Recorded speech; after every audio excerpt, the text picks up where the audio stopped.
Hey Reject Nation, it's Greg Alba here. And I'm John. Essentially, what we wanted to do was show you guys our live event. But there was a lot going on, and we had a lot to make sure was in order before the live event started, so we couldn't really get a proper angle, and the place we were shooting from was pretty dark to begin with. So basically what we ended up with was a whole lot of audio and not a lot of great video, but we still wanted to share it with you guys, so we thought we'd throw it up here in podcast format. Along with a couple brief snippets from the clips that we showed, just to give you a sense for which scenes we chose and whatnot. And if you want to see the full scenes, they're all detailed down in the description box as well as the pinned comment. Yeah, so the audio is not entirely the greatest thing in the world. It was such a frantic night. It's very much a first-time affair for us. It was our first live event, and we had pretty much sold out the theater, so we were pretty anxious about it, that we didn't even think about, can we record the audio through the microphones that we're doing this into?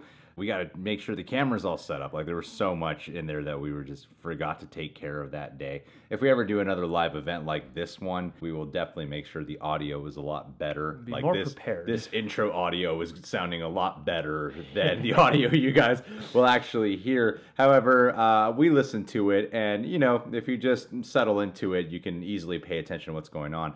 And so you guys are not confused by how the event went down. It was at the Arena Cinelounge movie theater. I want to thank Christian Meoli? I believe that would be Christian Meoli, if I'm not mistaken. Meoli? He's Christian M. Christian M. He holds the theater. And Stacy Howard, who helped coordinate the event, and Brianne Chandler. So what we essentially did was we did Brianne Chandler's film therapy segment, where she basically asks us real personal questions that somehow link to film in our lives. And we had one more question just for the live event as well inserted into there. And to make it a little bit more spicy, we put movie clips in between each one of our answers. So Brianne would ask me the question, I'd answer it, then I'd play the clip of the movie that I'm really referring to, something that really resembles the answer. But because this is YouTube, we can't show you the whole clip, or else this video will get blocked. Yeah, we can only give you like little taste of it, so you'll have some audio, so that way you know specifically what scene we're referring to in which movie we are talking about. But we did want to share this with you guys because people did come out, and Brianne put a lot of work into hosting the event as well. So big thanks to her once again, and thank you to everyone who did show up, everyone who did come out. Incredibly grateful. Because it was one hell of an experience that we had. We get pretty vulnerable in here, and I don't think either of us were really expecting to get so personal, so vulnerable. And the crowd certainly wasn't expecting that either. So it's like this big hybrid of vulnerability and laughs. Vulnerability and laughs. So if you want to get to know us a little bit better, just sit back, relax, and enjoy the next about 50 minutes or so. Yeah. You know? Enjoy, and leave some comments below. Thanks, guys. As with every session of film therapy, I have guest patients, and my guest patients today are the real rejects. John, Greg Alba, please come to the stage. Did we set up the camera? I don't think we did, He's figuring it out. We're here. Sorry, social media is important, guys. That was a pretty amazing intro, and I didn't know how to follow that up, but you're here now on stage with me. Have you guys ever been to like a premiere for a movie, like a friend's movie? No. And then you're like, man, that was terrible. But the person who made it is so proud of that. Sure. I don't know if we're having that moment right now. I don't know, I was pretty entertained. What time did we finish it at? It was like 3 a.m. last night. Yeah. The computer dropped like a good amount of our sequence from the timeline, like right as we were about to put everything together. So, you know, we had like a last minute frantic, we gotta figure this thing out! We lost like 2 scenes. So yeah, that 1 hour before the live event is like semi-autobiographical. how close to the wire we were figuring stuff out. So I'm sure many of you, probably all of you, have never joined us for film therapy, but here's how it's going to work. I'm going to ask these gentlemen 3 questions about film. They're the same 3 questions each and every time, and we're going to add an additional 4th question just for this today. A wild card question. So the regular 3 questions are: what is a film that inspires you? What is a film or a scene from a film that triggers a memory for you? Maybe it's happy, maybe it's painful. And what is a film that helps you through difficult times? And the one that you asked me to add is also what's a film character that kind of represents who you are. Yeah. Yeah. Okay. So. Yes, ma'am. Let's get started. I want both of you guys just to keep pointing the mics at me. Okay, that's what I'm going to be doing, just to make sure that you are well mic'd. Let's go ahead and get started with our first question, which is, what is a film that inspires you? Which one of you would like to go first? Well, we set up this little slideshow. Jen, pull up that first question if you're out there, my dear. No, she's got Jordan. It. Watch, look at the scroll at the bottom so you know where she's at, so we can know where the tech is at. Just keep watching that. Yeah, just let it play, Jen. We just want to pop this question on here. So we gave her notes, and we want you guys to see the notes too. We just keep hitting play, Jen. What is a film that inspires you? My film is a very cliche answer, and that is definitely the first Rocky movie. I remember when I was a kid and I watched it. I ended up binging it like pretty much right away. And I think especially down the road, that film specifically really hit a strong part in my heart. Hey, that rhymes. I like that. It does. Part of your heart. Part of your world. Part of my world. Now I know, so what we want to do is after we answer the questions is roll a clip from the movie. And I know everyone's going to want to see like the Rocky montage, JT in the audience, big Stallone fan. And or the the Yo Adrian scene, but we're not going to do that. We're going to go with one of the slower, more boring scenes today. It's the scene right before, the day before, when he is having a talk with Adrian. He's laying down in bed with her, and he's basically telling her that his whole life he's felt like a bum. And I really identified with that moment because there's a time in my life where, well, it's not a time in my life, it's just a fact. I didn't really finish high school, and I didn't go to college. Unlike John, who did both. Good for you. And for many years, I was just working odd jobs, and there'd be, I remember my very first relationship. There was a lot of relatives and family members who just looked down on me, who didn't think I would ever amount to anything. And finding YouTube was a big part of it. And what I love about this clip is it's not about even winning. It's just about not giving up. It's just about endurance. And, as he says, it's about going the distance. And I don't know, I feel like we got a lot of clips and I would go into more depth, but why don't we just show that clip and get some momentum going. Let's take a look. Jen, roll that clip. Oh, come on, Adrian, it's true. I was nobody. That don't matter either, Because I was thinking, it really don't matter if I lose this fight. It really don't matter if this guy opens my head either. Because all I want to do is go the distance. I'm so glad we played that clip first, because it really keeps the momentum rolling. Doesn't it? It doesn't slow down the pace of this show at all for you guys, does it? The one thing I was thinking while we were watching that, and the part about going the distance, I was thinking, is this the inspiration behind Michael Bolton's Go the Distance for Hercules? I think so, perhaps. I was thinking it looks so much like Stallone, don't I? I kind of got a Stallone look. Do you? Don't shake your head, you people, you sick people out there. Now, correct me if I'm wrong, Josh. Tapia.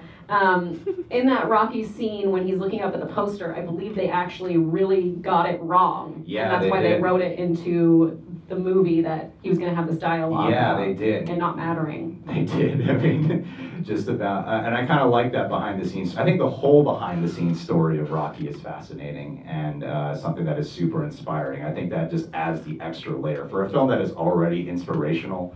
And knowing just the depths he had to go to be able to star in this movie and to know like all the technical things that went wrong too and how much of a success it is. I was actually listening to an interview with Conan O'Brien before we came over here, and he was talking about how everything's going to be difficult and there's always going to be obstacles, and I think the film behind the scenes and in front of the camera is something that is exceptionally inspiring. John, take it away.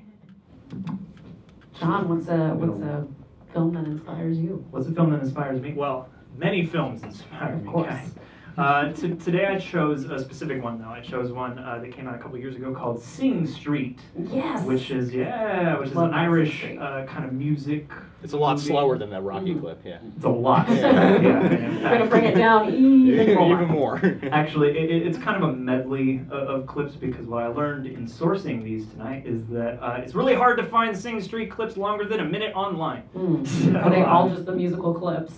Well, and yeah, as I didn't want to just like put only a song. We're not going to just do Riddle of the Model right now, is what you're saying. There might be a little riddle. Okay.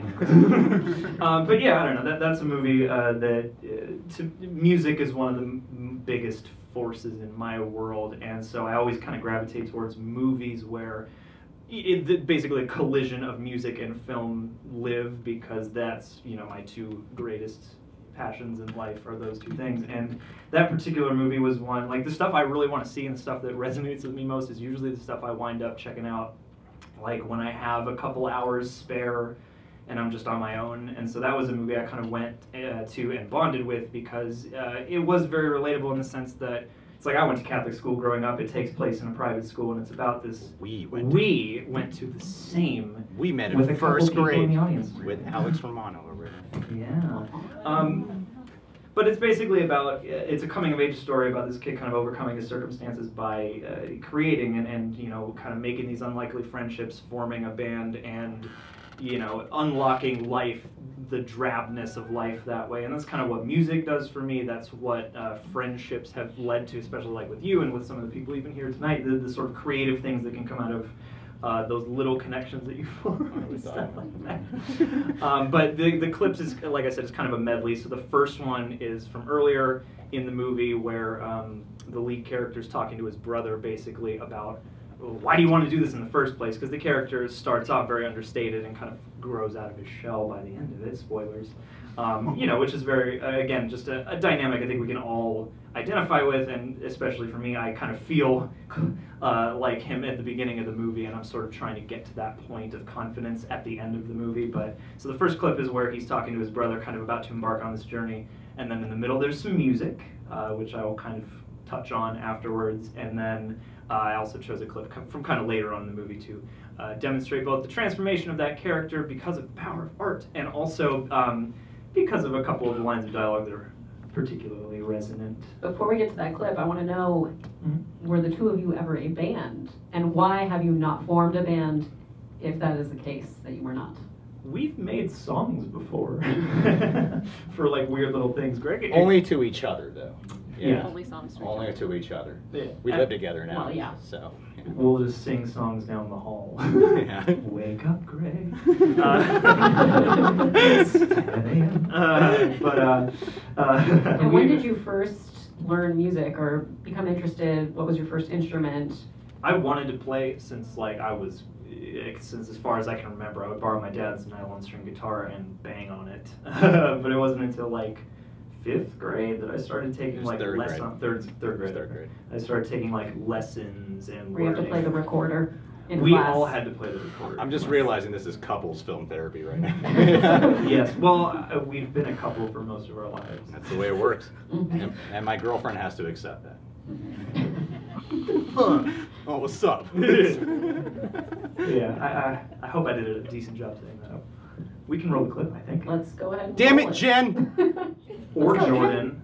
You got it. You don't need to know how to play. Who are you, Steely Dan? You need to learn how not to play, Connor. That's the trick. That's rock and roll. And that takes practice. Every school has a covers band. Every pub has a covers band. Every wedding has a covers band. And every covers band has a middle-aged member who'll never know whether they could have made it in the music industry or not because they never had the balls to write a song for someone else. Rock and roll is a risk.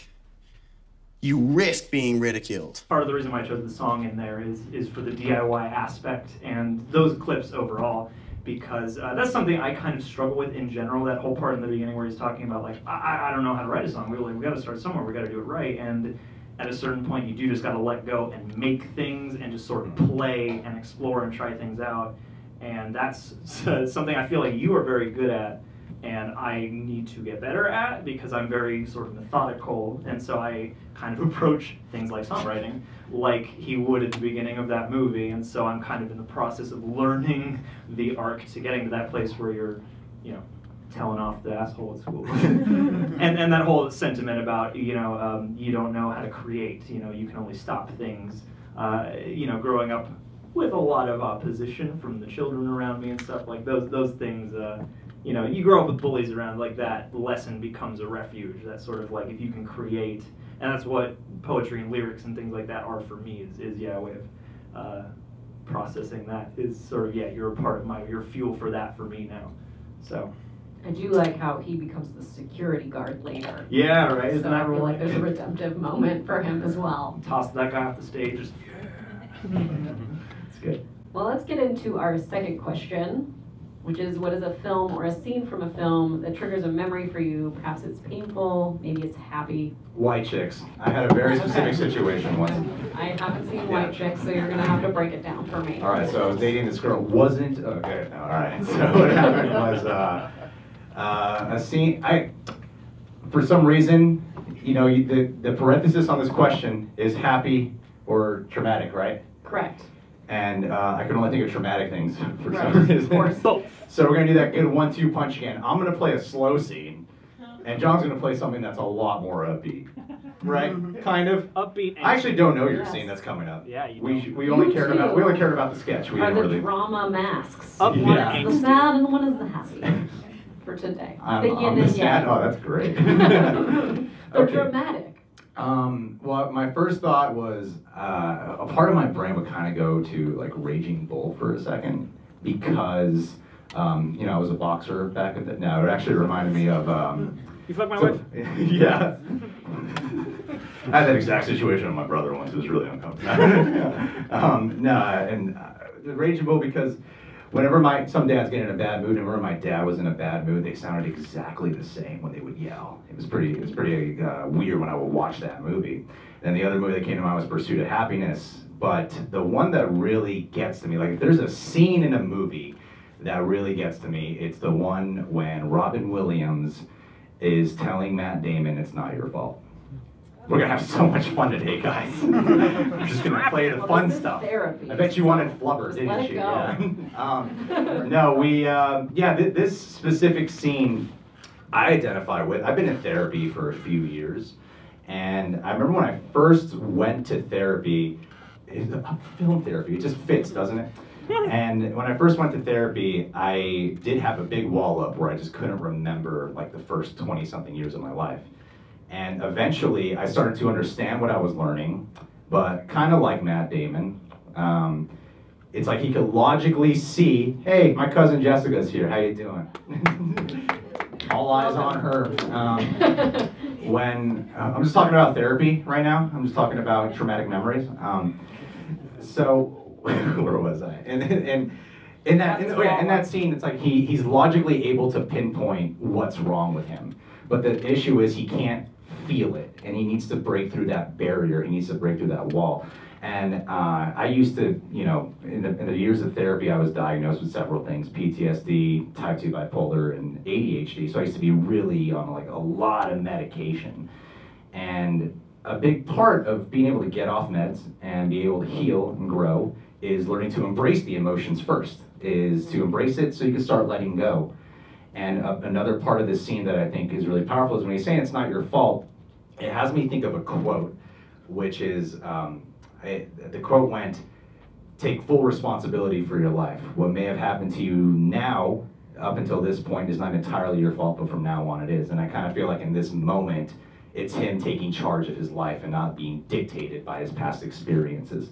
Did I say that well? Did that come across well? Do I sound intelligent when I talk? do. Yeah, all right, cool. I do have a Like Carly's question, like, yeah, you do. At what point did you decide, like, I don't want to be taking this medicine anymore? 2 weeks ago. No. Today. Today, I wanted to sound And what inspiring. was that journey like to get off of it?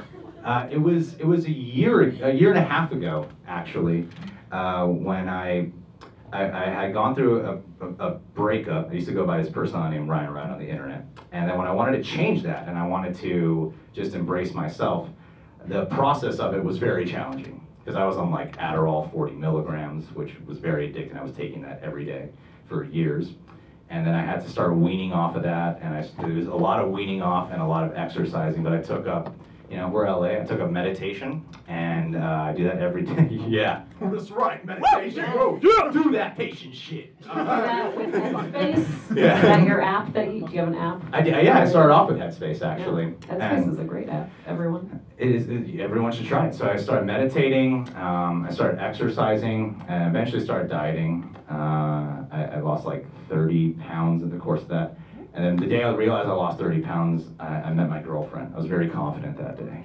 It's all because of the weight loss. Why you're here in that chair today. Your money. and the non-money on YouTube. So yeah. Why show this clip? Let's just talk more about that stuff. Yeah. Well, I want to know. The audience might want to know too. I don't mind talking about it. Yeah, it was tough, and I'm not perfect. You know, I still have my times where I get really upset, but I'm a lot calmer than I've ever been. I'm quicker to apologize, and I'm more self-aware than I've ever been too. There's people in this room who have seen me in very manic phases, actually. So for those who you know, I'm pointing you out.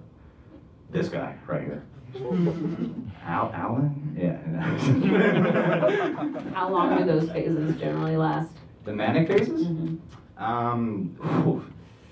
They could go on for hours. They could go on for hours, and I'd be like very belittling and very. It was one of those things where, speaking of raging bull, there were times where I kind of felt like I was that guy, where I was just getting into a rage fit. I feel like I could be kind of emotionally abusive, if that was the word for it. It wasn't like physically harming people, but emotionally, which is pretty bad stuff, I think. And yeah, I feel comfortable talking about it now because it's been so long that I talk about it. But yeah, I mean, this is fun, right? This is some fun conversations we're having today.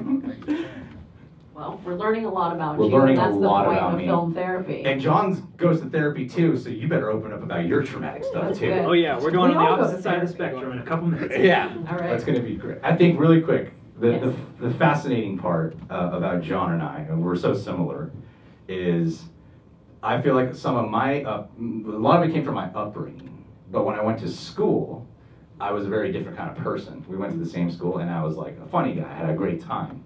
Whereas John's family, who's right there next to my brother actually, John's family is like the nicest parents you'll ever meet. I like the sister too, hi Diana. But John's parents are like the best parents ever.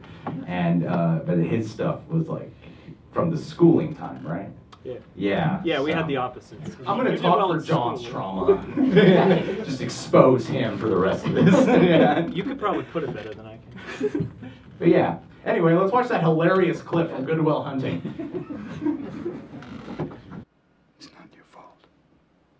Don't fuck with me. It's not your fault. Don't fuck with me, all right? Don't fuck with me, Sean, not you. It's not your fault.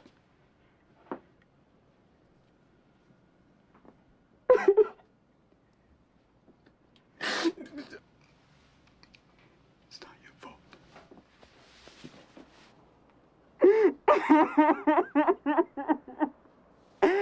Tension and release right there. Do you ever hug your therapist? Is what I want to know. No.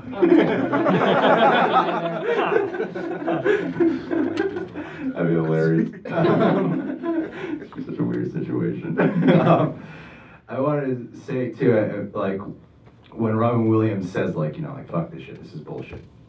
It's not that if you're diagnosed with something that it's not valid. I think a big part of what helped me let go of stuff was not being defined by what I was diagnosed by. And I feel like that's kind of what Robin Williams is trying to also communicate there. So I don't know if there's anyone in this crowd or whoever, and we're recording this right now, if anyone's watching it, that a lot of times people will just keep using that diagnosis as an affirmation. I feel like sometimes it's a good thing to affirm it, and it's a good thing to like get in touch with it.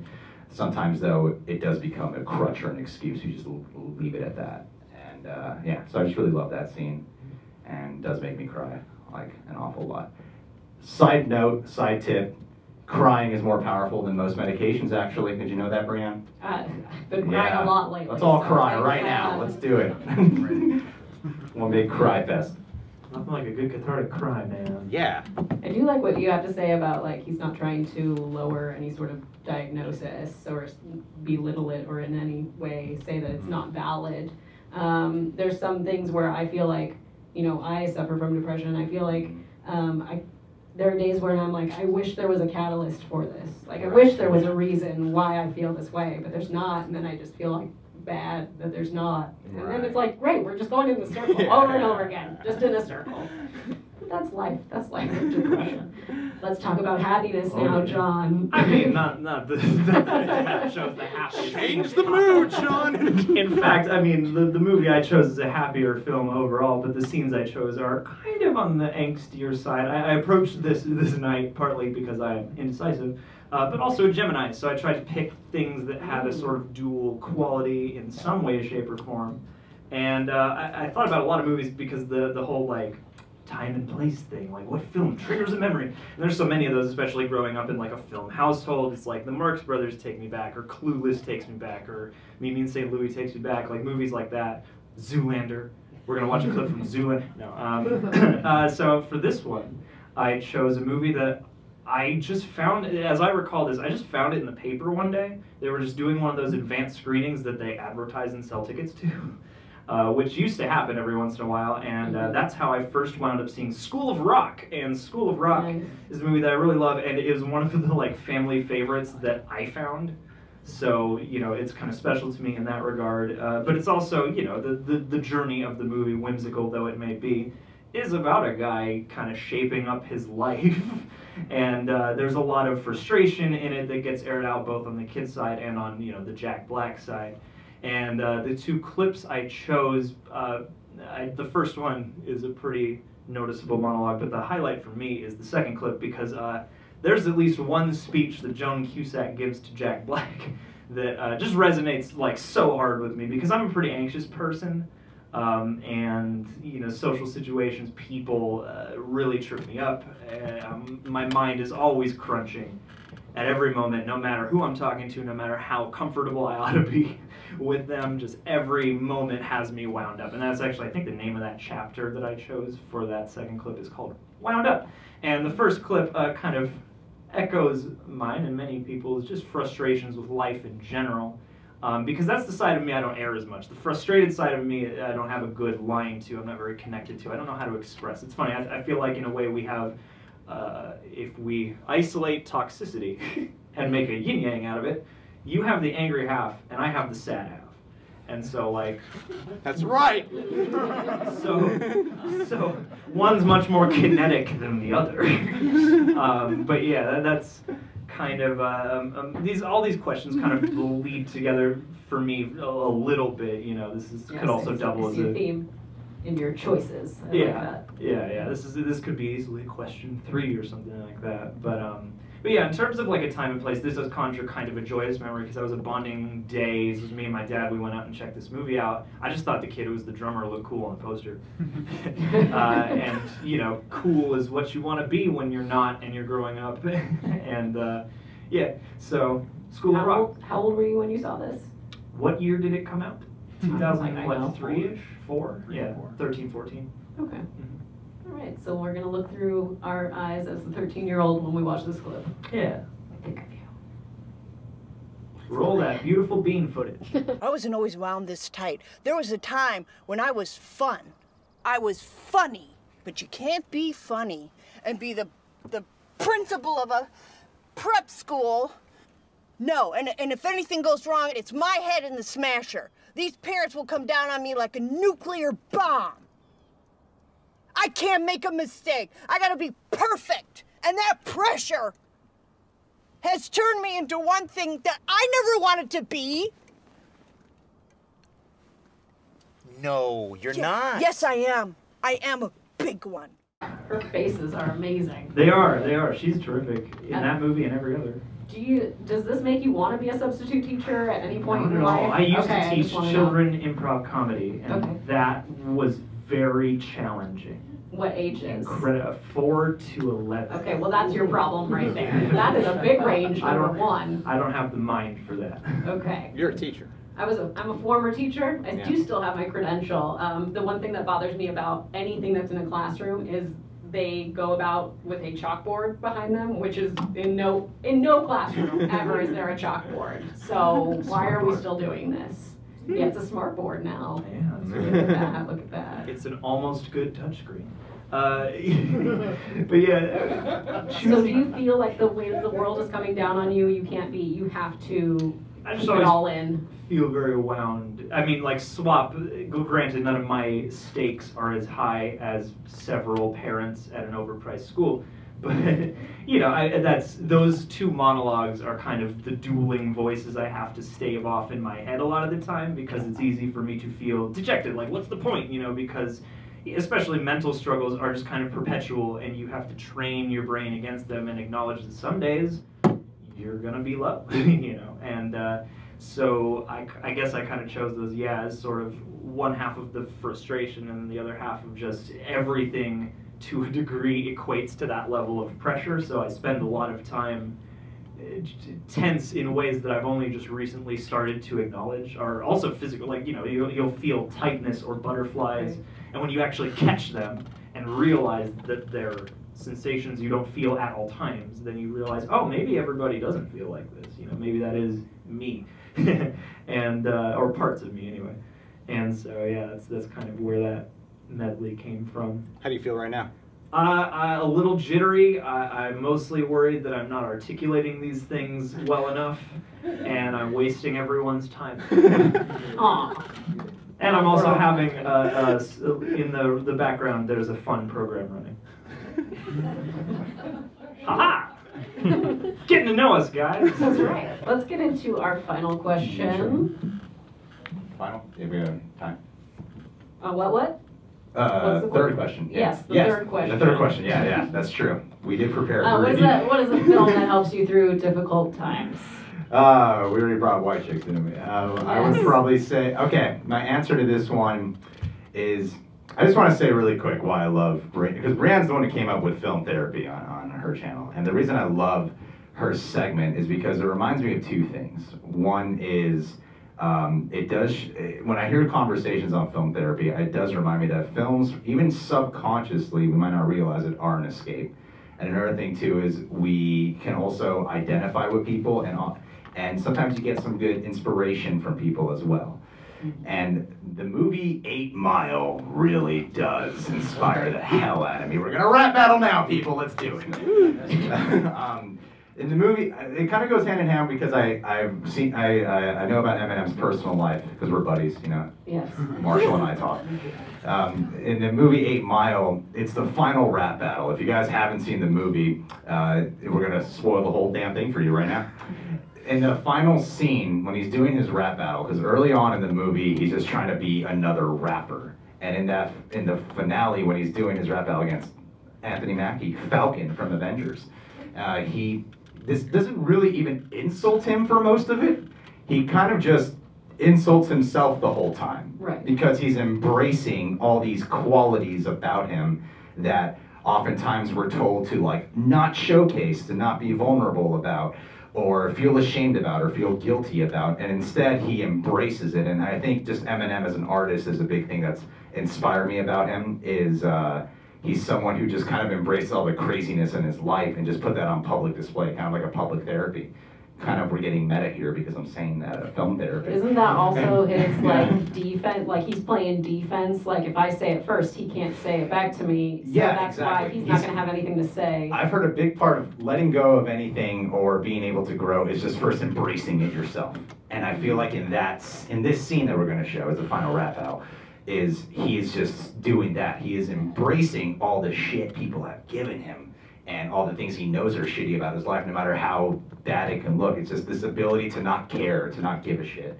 And I feel like when you get to a point like that where you just don't give a shit anymore, that can be life-changing. Of course, there are times where I give a shit. I kind of give a shit right now.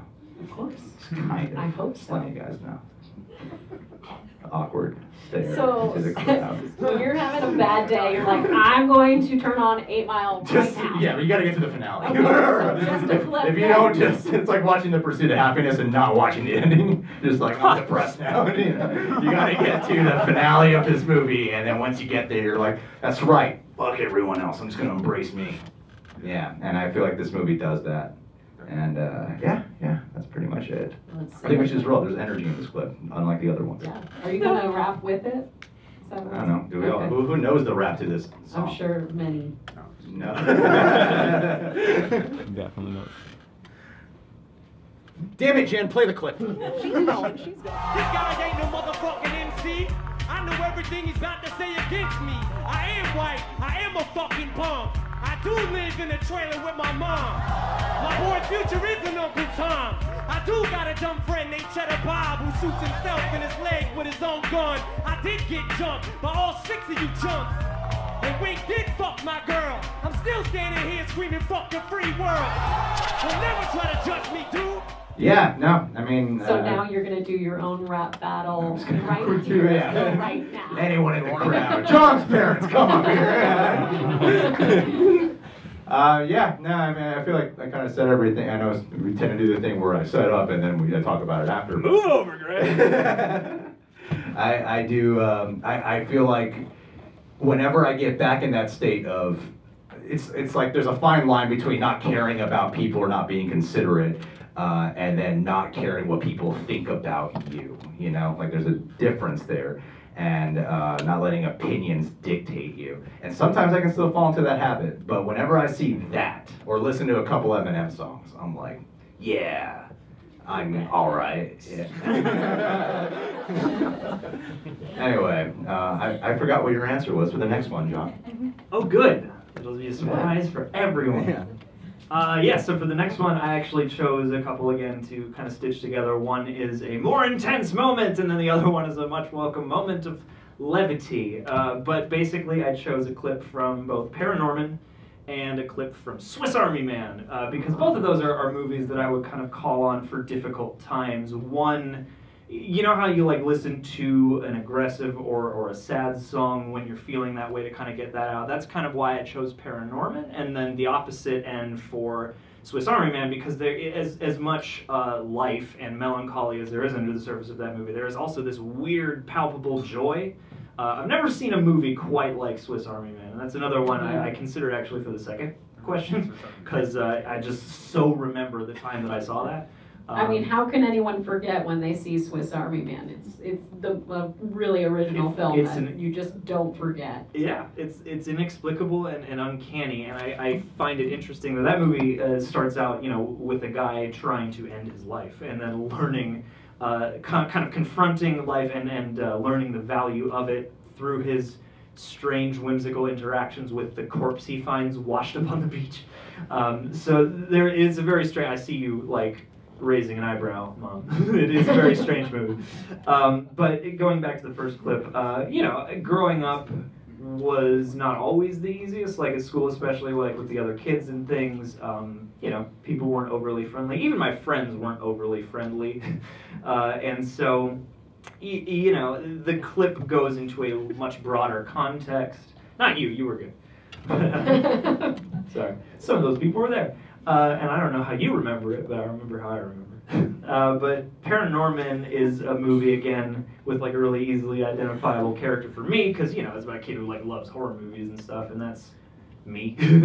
And I've always felt a little bit misfit, as I think a lot of people do, but, you know, especially growing up, just, you know, being given what for a lot of the time from the people around you, you can start to get very warped and angry. And one thing I realized over time as I got to know more people in high school who had the same kind of stories I did was the places that you fall after that and the way you process that information can be wildly different. And so I'd met people who had I feel like those experiences growing up, dealing with, you know, people being shitty to you, have taught me a lot of my best qualities. They've also given me a lot of my worst qualities, but they've also taught me a lot about understanding people and about understanding what is personal and what is just the byproducts of other people's circumstances. And that's kind of what this clip cuts to, is what people do with their traumas and also their fear. Fear is another big sort of force in my life that I am trying to dismantle and rail against, because anxiety is just the hyper-concentrated version of fear. It's just the kind of like, what's the outcome going to be of every moment?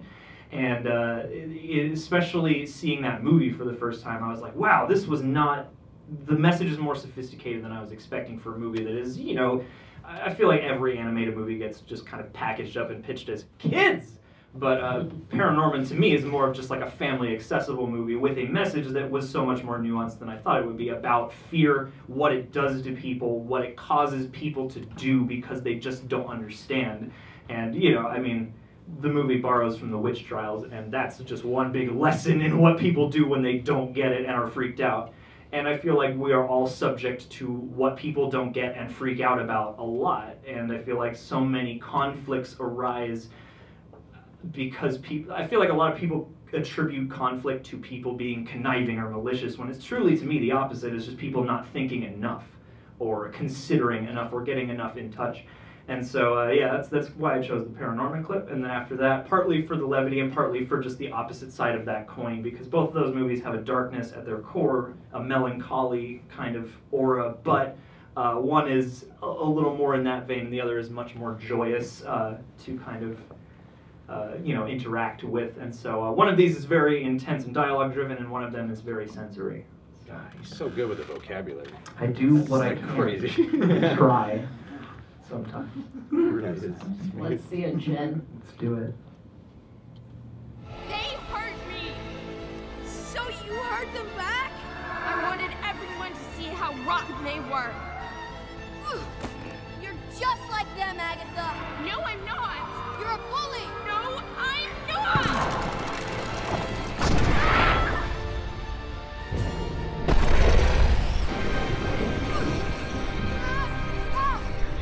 You did something awful, but that doesn't mean you should too.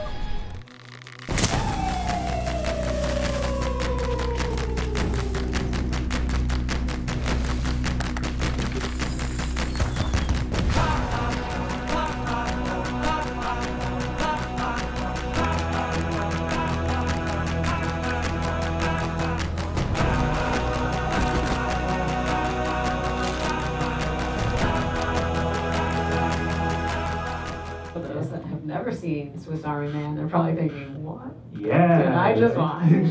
It is a very unique and strange movie, but it is one that, especially, I don't know, partly why I chose that clip, A, was to be a palate cleanser, and B, was to, just the visual representation of the joy of life, I thought was a nice thing, because I feel like life is beautiful, and I have a hard time tapping into the joy of living it. And so that clip especially, like the movie itself is kind of, again, about a guy learning to want to live again and learning about the joy of life again through this weird little experience. And that's, in terms of like what helps you through a tough time, that sort of lust for life is very palpable from that movie for me. And it just is a creative type, that movie inspires me also just because I have not seen very many movies like that at all. And I had something to say about that first clip, and it's kind of dissipated from my mind at the moment. But well, I've never seen Paranorman, but I felt like that clip really compartmentalized how the thought process behind why someone is a bully, which could be something that maybe I would show to my daughter, because it's something that she's 7 years old and has been dealing with, some sadness with a friend, and knowing that it's not about her, it's about the other person's internal struggle that they're going on with them. That was one of the most important lessons I ever learned in life. I feel like that kind of helped me, because I have met, like, when he talks to her, then he's like, no, you're doing exactly what they do, just in a different direction. Like, I've seen that become so many people that I've met over time, where you'll see the mean streaks that come out of people because of the justification that they were, treated that way themselves. So why shouldn't I give this back? And I understand.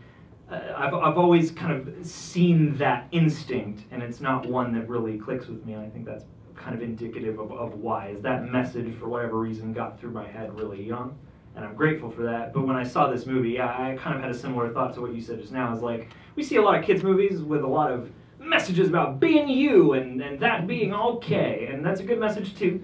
But when I saw this, I was like, oh, that's a unique message, and that's a well expressed message, and you know, it's easy to feel preachy, and I don't feel like that movie gets preachy hardly at all. So yeah, I'm gonna check it out. please do. And if you like horror at all, it's a lot of fun.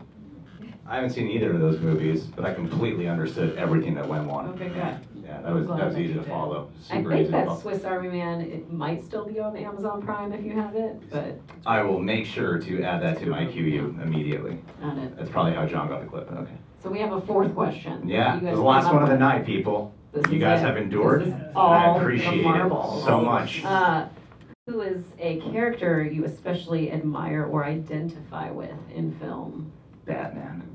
Of course. That's exactly. You wanted to talk about I Batman. just wanted to talk about and Batman. that's why you were like, what could be a question that we could do with Batman? My mom's still around, so that doesn't really count. Martha? Yeah.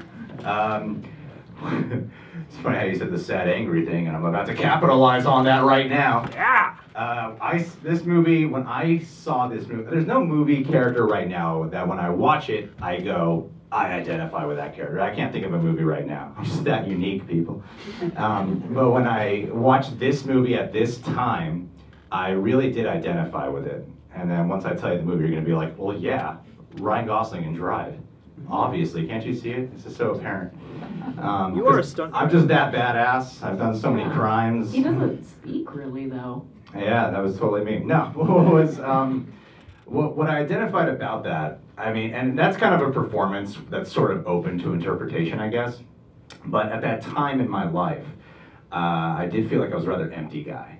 And I see that performance as a dude who feels empty, but then feels emotion for a girl. And in those times, I'm not even referring to like specific girls at the time in my life there. It was more about like if you had a crush on someone or if I was in a relationship. And when you do fall in love, you do want to be like a protector, a hero, but then sometimes that can be like a dark romance that sort of forms from that. And like I'm grateful now that the relationship I'm in is the best relationship I've ever been. It's like, shake your head, No turn, pressure. stand up, and then shake your head. No pressure. See, like I can joke like that with her, but then she'll yell at me for joking like that. With her. I'll do it now. You can do it now. No, and then there's the scene that I'm going to show, and if you guys do not like violence, you're going to want to turn away on this one. It is the most violent scene in the whole movie. It's the head smashing scene. Oh, amazing. Who has seen Drive in this crowd? Half the crowd. Oh dear. No one in the Yeah, front right. row. Yeah. I'm glad you guys have a front seater in this one. Not you. Yeah. Oh, okay, all right. This half right here. Yeah, in this moment, I think, hey, brother, tone the volume down. That's a nice microphone you got. Oh, wait. Love you. It's in this scene, what happens is he finally kisses the woman he loves, or I don't know, has feelings for her. I don't know if he loves her, it kind of seems like that. But then afterwards he exposes the side in him that he's always kind of feared to show her, and then she's kind of scared of that. And at that time, but don't worry guys, because right after it, I have another clip that is very tonally different than this one. And I think I just wanted an excuse to play this clip because it's one of my favorite scenes of all time. So, Jen, where are you? I'm not going to be watching. You should watch. I mean, I've You'll seen watch. it. That's why I don't want to.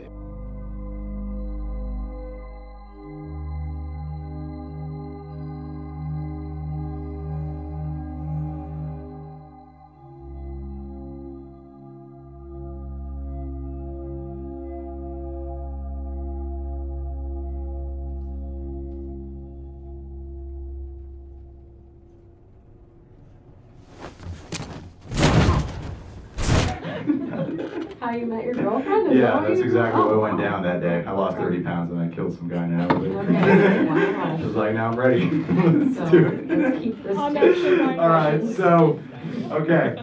Now, the next scene's from Dumb and Dumber. Oh, All right? thank God. Not even joking. It is. And the reason why is because as a guy who's a movie buff might see a scene like that and go, identify with the emotions of that guy. I want to protect my woman like that.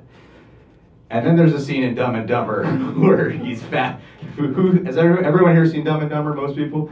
He's fantasizing about when he meets up with Mary and how he would like meet the family and he'd be the highlight of the party and he would save her, like stand up for her and be a badass action hero at a restaurant. And to me, that's more of the reality of my life. Like I watch Drive and I go, I'm so much like that. Then I'll fantasize about like saving my girlfriend or something. And I'm like, oh, I am this stupid, aren't I? Like when I watch Dumb and Dumber, like this is never gonna happen, is it? So yeah, let's play that scene from Dumb and Dumber to show the real version of how boys fantasize about protecting their woman. And I knew she had made me happy. And I was in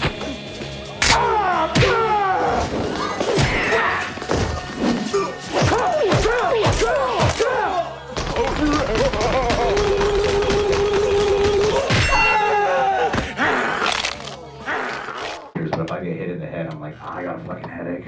I don't want to fight anymore. But even the fantasy part where I love is he gets his ass kicked by the chef first, and every time I fantasize about being a badass in front of my girl, it always starts with like, I'm able to take a few hits first, and then I can fight. But it's never gonna happen. Yeah. The situation will never happen. But I will. You have to go first. I have to go first. Okay. Yeah. That's where we're at. And I need weapons too. It's okay, I'll fight you. So John, And lose. Yeah. character that you admire and or see yourself as. Yeah, okay, so I chose a couple for this last one that are on the lighter side, all right. Yes. But yeah, the first one, you know, I view myself as an awkward guy. And especially when it comes to socializing, talking with human beings, you know, off the doming it, kind of like what we're doing right now. And feel free to use that in your spare time. So the first clip I chose was from a film that we saw first at a test screening. Just, you know, time and placing it again. Shout outs to question 2. But we saw I Love You, Ma'am. And Paul Rudd in that movie, I identify so hard with, and the scene I chose is pretty much every conversation I attempt to have, at least from my point of view, with most people. And the second clip I chose is from my favorite film, which is Ed Wood, which, again, shouts out to question 2. It always takes me back to one of my dearest friends back there, Aaron, and I saw that on my 20th birthday at the stroke of midnight at the New Art. I think it was a film projection, but I can't be certain. But that's a character who I've always identified with and been fascinated by, mostly because of that movie, and I've seen a few of Ed Wood's actual films, but something about that figure as a person who, you know, clearly has the spirit and clearly wants to get out there and make things, but is also kind of terrible at it, is like a very real thing that I am like afraid of. I think anybody who creates is afraid of being that, is afraid of pouring your heart and soul into something that ultimately winds up laughably terrible.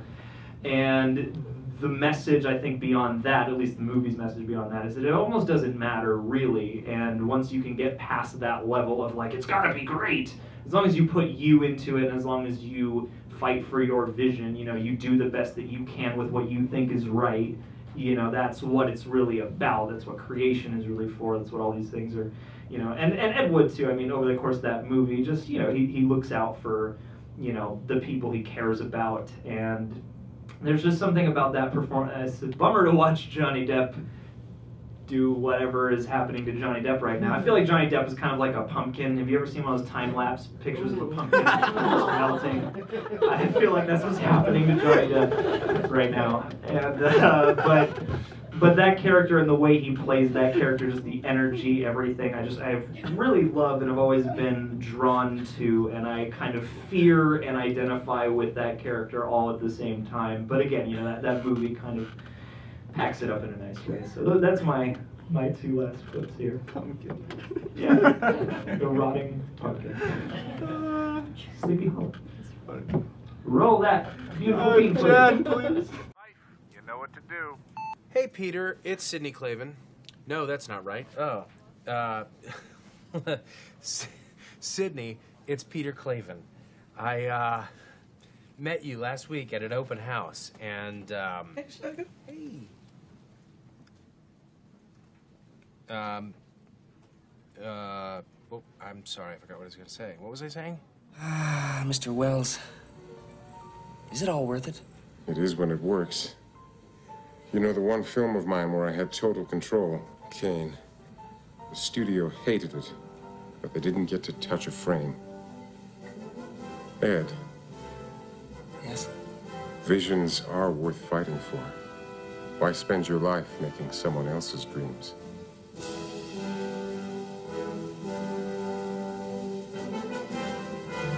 Thank you. What? We made it through. We made it through the clips. Now I'm never gonna think of Johnny Depp other than seeing a rotting pumpkin. Yeah. So excited. That's for you guys. It's a souvenir you can take home. Whether Are you you see a gonna pumpkin or Johnny Depp, you'll be reminded. There you go. Plan 9 from Outer Space 2, is that, are you gonna be making that? That is, yeah. Hollywood just called. Jeff Hollywood just called. Okay. It's like, we got a hot take. It's coming back into vogue. We need to remake. They tried to remake Plan 9, you know that? I didn't There was know a that. teaser trailer and everything, and it didn't happen. That's the movie that he's, if you haven't seen Ed Wood, that's the movie that he's making right there at the end. Yeah. Mm-hmm. And that's probably his most famous Yeah. movie, I would say. Although there are a few that I just secondhand caught the titles of growing up. If you have a psychotronic book on hand, you'll see a few of those. But yeah, I don't know, just that I've never viewed myself as a person with tons of audacity, but I guess that's kind of what I take out of a clip like that, and especially the nudge from a hero that's sort of like, visions are worth fighting for. That was my senior quote, actually. Why spend your life making somebody else's dreams? But yeah, you know, like that, just that fortification of, yeah, audacity. I feel like that's kind of a theme that runs throughout that movie. It's like he even comes out in front of the crew. He's like, I gotta get comfortable, so I'm just gonna wear the Angora and the wig and be comfortable and direct. And like, in weird ways, I admire things like that because I'm like, oh, I'm usually very kind of packaged up and trying not to discomfort anybody else around me.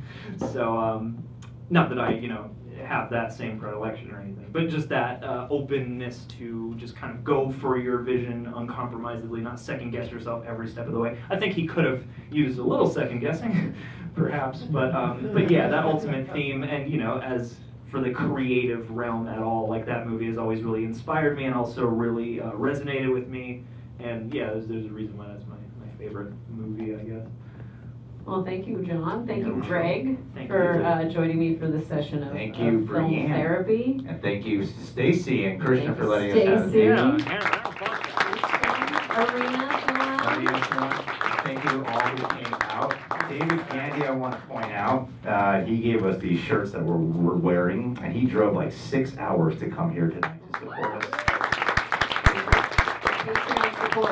One of our top patron supporters. And we know like half of you guys already. So how you doing, friends and family? You guys doing good? Yeah. I feel like we went on a character arc. For like we started off a little bit on the downer side, Finding our footing. and then we get on the upper Don't stay side by home. the end. We're Right? gonna do a song and dance right now. Oh, you're gonna do that for us. Let's do it, Brianne. All right. Ah, it's not so easy when you yes and, is it? So long. Oh, shit. And what? What? All right. Well, thank you all. That's it. That's it. We're done. We're done.